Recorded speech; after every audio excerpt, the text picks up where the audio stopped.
The U.S. vice presidential debate was not like last week's debate between Donald Trump and Joe Biden. There were sharp contrasts on policy and even a party crasher during the VP debate between Mike Pence and Kamala Harris.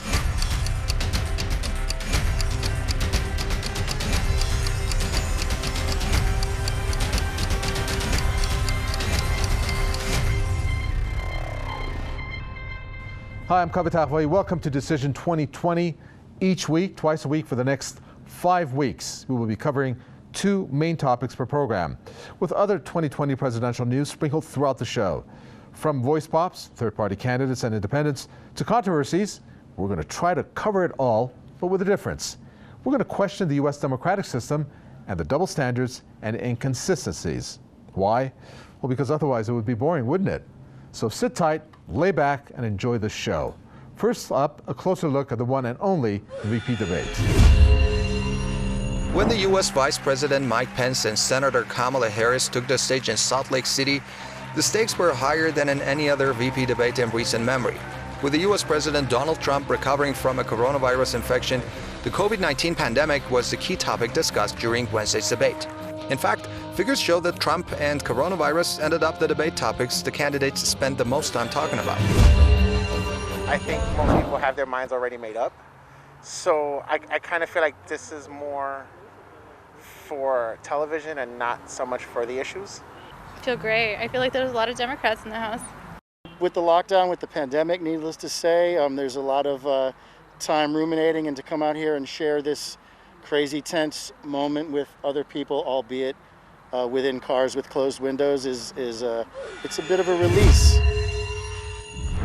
In last week's VP debate, the two politicians kept attacking each other. And they knew what was happening, and they didn't tell you. Can you imagine if you knew on January 28th, as opposed to March 13th, what they knew, what you might have done to prepare? They knew, and they covered it up. The president said it was a hoax. They minimized the seriousness of it. And this is how Pence shot back. Stop playing politics with people's lives. The reality is that we will have a vaccine, we believe, before the end of this year. And it will have the capacity to save countless American lives. And your continuous undermining of confidence in a vaccine is it's just unacceptable. Well, the two sides seem to be well prepared for the battle. I mean, it seems that way. But particularly maybe Harris, who is the first female minority ethnic VP nominee. Now, I'd like to bring in our guest, Ajamu Baraka. He's the Green Party's nominee for VP himself during the previous presidential votes. Hello, Ajamu. Welcome to Decision 2020. Kamala Harris attracted attention as the first female minority ethnic VP nominee.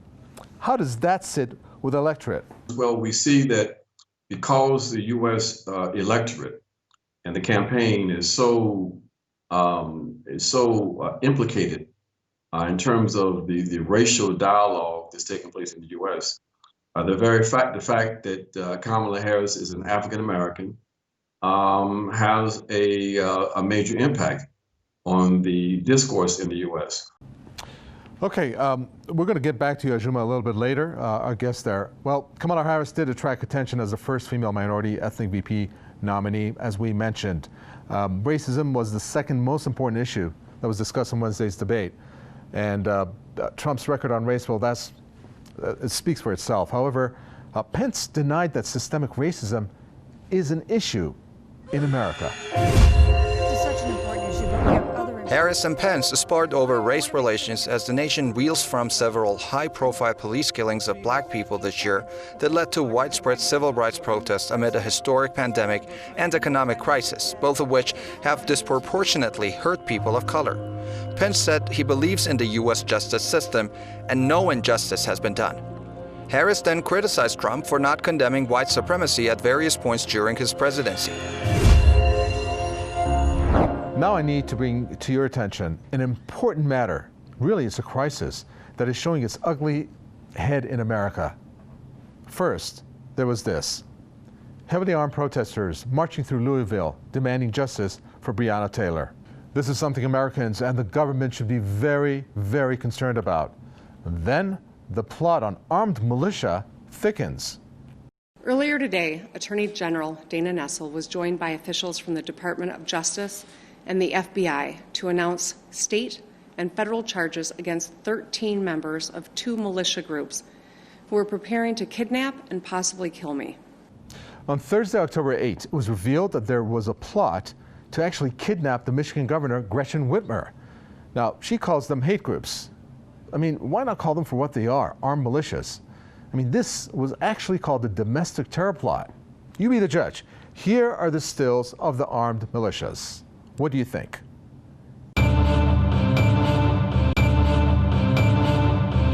Now that should answer the question of any doubters. Anyways, she also said that United States President Donald Trump was complicit in stoking extremists. The President of the United States stood before the American people and refused to condemn white supremacists and hate groups like these 2 Michigan militia groups. Stand back and stand by, he told them. Trump reacted to her with this tweet.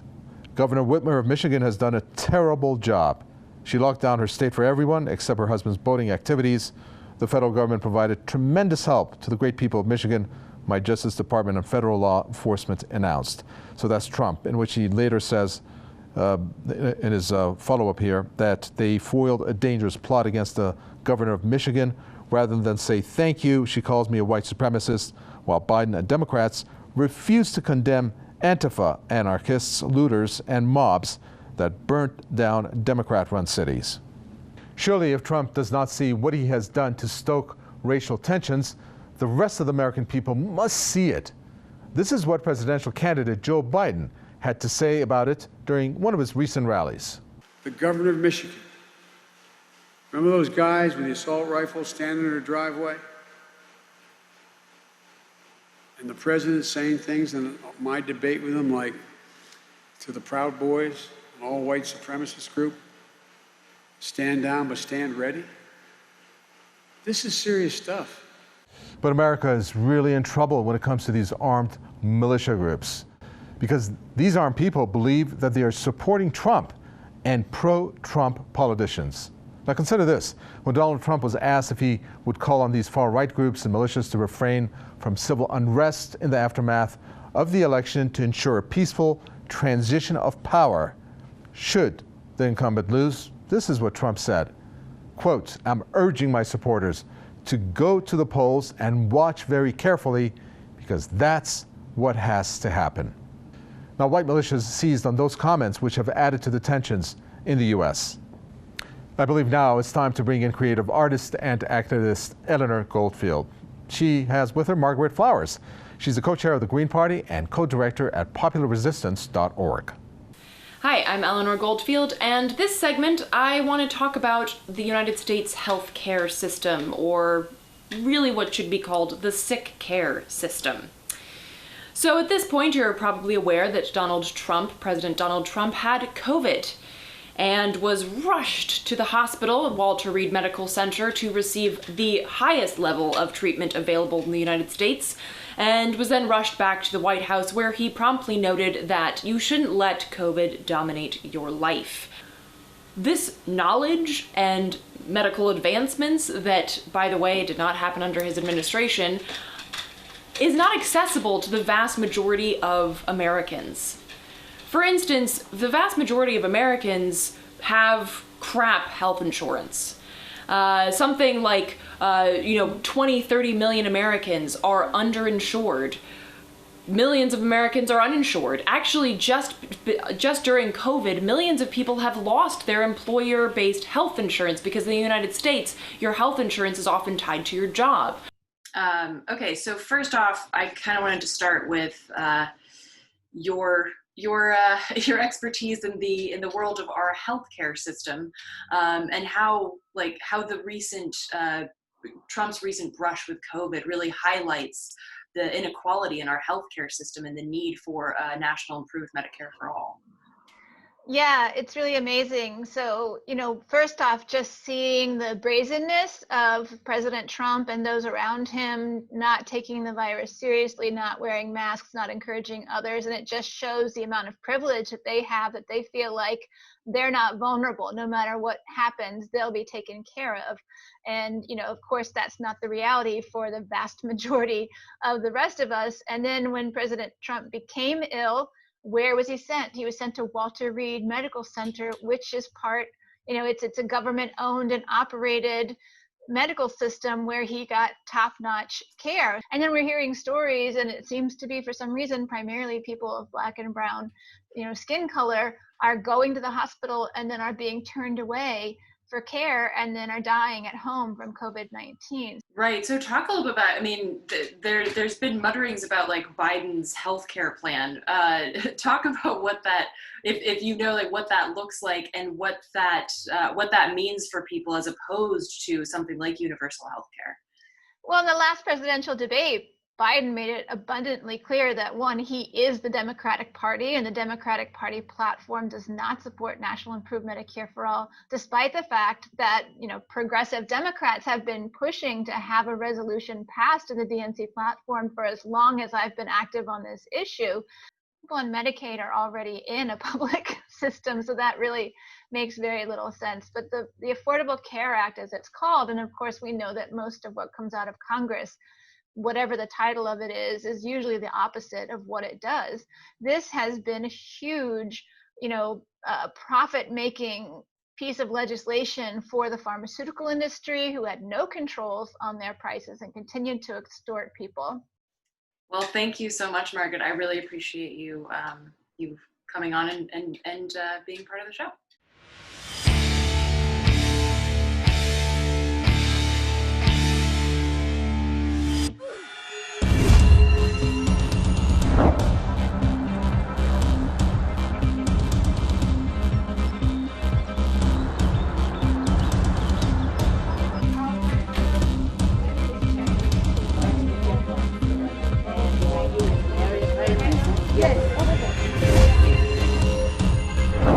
Okay, looking back at the VP debate when the two went head-to-head, one question that comes up is whether they are even that influential on their boss's decisions. Well, let's ask that question from Ajamu Barakat, the Green Party's nominee for VP, who rejoins us. Ajamu, welcome back. What kind of challenges do you think Pence and Harris actually face in the role of the VP? Will the decisions that they make actually have an effect or be the final result even? Well, after the acrimonious spectacle that the world witnessed on Tuesday evening, the Harris and Pence, they have a challenge. Their challenge will be to see if they can engage in a debate of the issues without the same level of acrimony that we saw the other night. It's important that they, in fact, do that because more and more of the U.S. electorate is being turned off to the whole spectacle. Okay, Ajamu Barakat, we thank his comments, former Green Party VP nominee in 2016. All right, let's take a look now at social media to see what Americans thought of Wednesday's debate between the two VPs. Our first tweet from Stephen Loughton's What American Women Voters Saw was VP Pence not listening to two women for 90 minutes. Ouch. That's got to hurt Pence's family, his wife in particular. Okay, next one. Horizon-bound Chill Soul. VP debate was interesting. Mike Pence says that the American people stepped up and made sacrifices. I mean, yeah, but we only had to do that because of the choices your administration made. I don't think you get those points. Well, obviously we know the stance that that person has. The Seoul vice presidential debate was not all about Harris attacking and criticizing Trump and Pence. The U.S. VP got to hit back many times, especially when they talked about the court packing idea. Soon after Trump nominated Amy Coney Barrett to the Supreme Court, some progressives have urged Democrats to expand the court from 9 members to 11 or 13 seats to balance out what is likely to wind up a 6-3 conservative majority.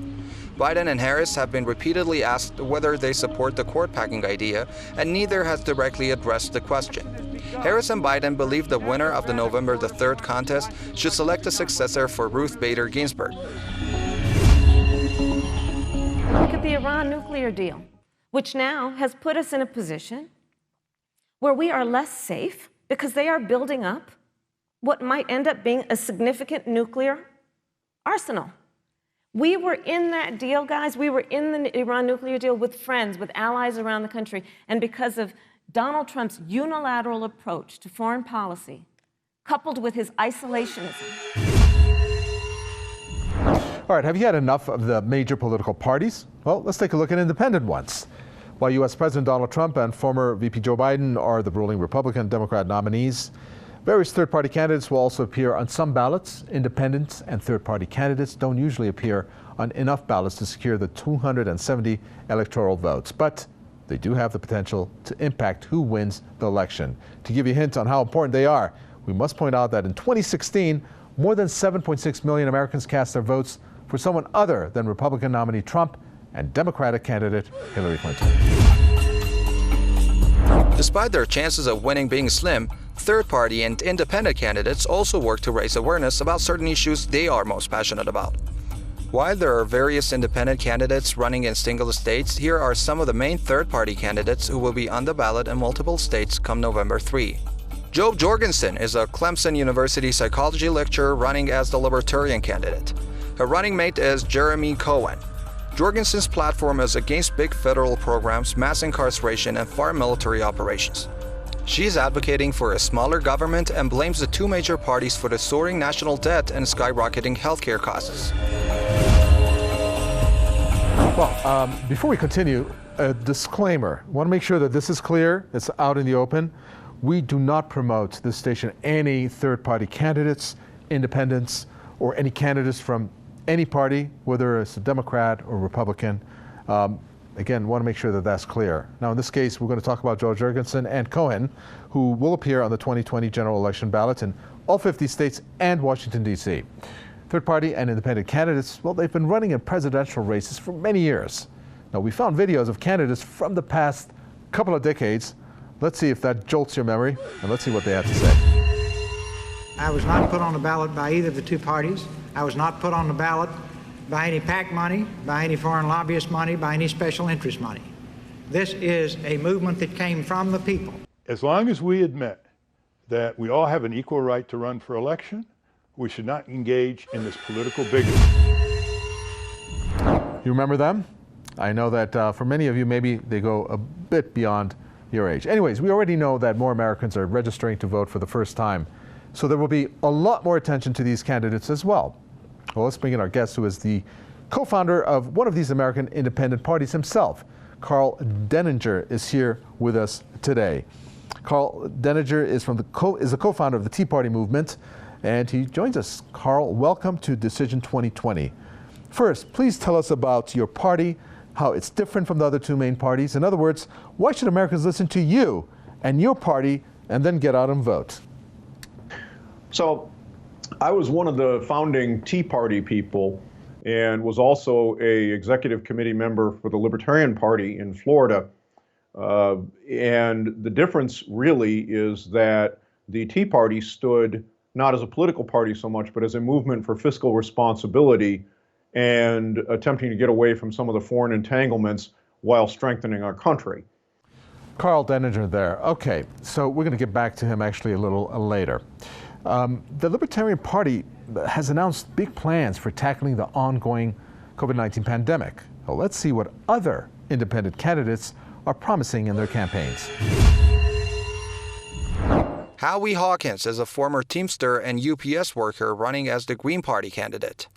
His running mate is Angela Nicole Walker. The Green Party promotes green politics, grassroots democracy, and gender equality. It's also anti-war and anti-racism.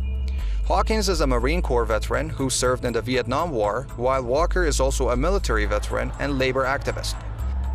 Hawkins is a longtime environmental activist who previously ran for New York governor as a Green in 2010, 2014, and 2018, and was the first candidate to campaign for a Green New Deal during his first run. The Green New Deal is a proposed package of legislation that suggests transforming the U.S. economy to tackle the twin crises of inequality and climate change.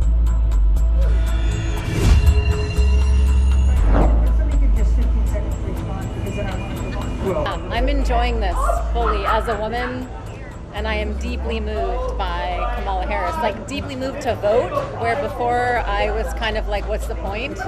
He's not answering whatsoever. He's not answering any of the questions. He's interrupting her. She doesn't get a chance to speak. She gives valid points, and he just gives false facts. I think they've both done a good job of pressing their individual agendas at this debate. How do I feel like the debate's going? I feel like Kamala is kicking his ass with facts, and that the Trump administration is doing what they do, and that is lie and try to create some false narrative that isn't there. Well, Hawkins and Walker will appear on the 2020 general election ballot in 30 states and territories, including Washington, D.C. and Guam. He will also be conducting a write-in campaign in 17 other states. A write-in candidate is a candidate, if you don't know, whose name does not appear on the ballot, but is seeking election by asking voters to physically write the person's name on the ballot. Okay, let's bring back our guest, Carl Denninger, co-founder of the Tea Party. Hello again, Carl.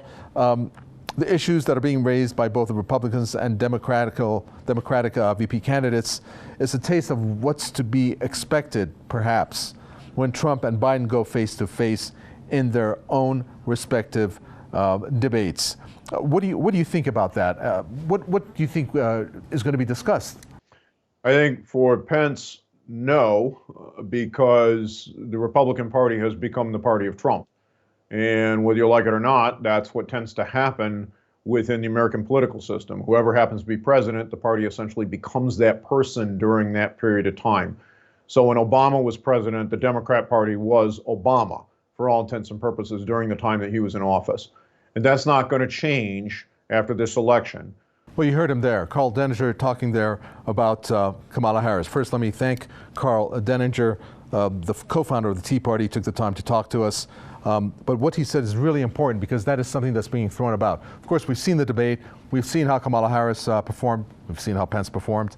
And we've shown you some of those bits. It's for you to decide whether Kamala Harris has come off as standing on her own. Were there to be a discontinuation of Biden in terms of his presidency, again, if he was to win? Okay. We also took to social media to find out how Americans actually feel about these candidates. Let's take a look at some tweets here. Okay, this tweet is from Makaila, who says Joe Jurgens is on all 50 state ballots, adding that we have a third option, but the government does not want a third party in office because they will change everything that they, well, how she says, out in place. Vote third party. Okay, that's Makaila. And the next tweet here is from Alyssa Cervantes, who said, if you vote third party in this election, I hope you know you're not changing a single thing. You're just voting for Trump. Any way you twist it. We all hate the two-party system, but we're all out of carrots and sticks. This is what we got. Not very optimistic there, and that's not very hopeful. Time now to take a look at our final independent party candidate who's running for presidency. Rocky De La Fuente is the Alliance Party candidate nominee for U.S. President. His running mate is Darcy Richardson. He's a businessman who has previously run for a number of different offices across the country, including U.S. President in 2016, Mayor of New York City, the U.S. House in California earlier this year, and the U.S. Senate in 9 different states. De La Fuente is also the Reform Party and American Independence Party nominee. His running mate, Darcy Richardson, is an author, historian, and activist. De La Fuente is calling for voters to reject America's two-party system and supports a single-payer healthcare system, comprehensive immigration reform, and investments in renewable energy. De La Fuente and Richardson will appear on the 2020 general election ballot in 15 states and will run a write-in campaign in 3 others. You know, there should be some key catchphrases that presidential candidates or even the VPs should be discussing or that they didn't discuss. Things like a crumbling middle class, profits before people, taking on the political establishment, fighting both corporate parties, reforming national priorities, reform the broken and racist criminal justice system. Things that the other candidates, whether independent or third-party candidates, well, they're the ones that are actually talking about these issues. There's several more independent parties which we will talk about in our future episodes. Of course, it's a shame that some of these mainstream parties, the Democrats and Republicans, did not touch on those issues. We'll expand on that more. But for now, we're done for today. Thanks for watching. Don't forget to catch our next episode. I've been Kavitha, and on behalf of myself and the whole team, it's goodbye until next time.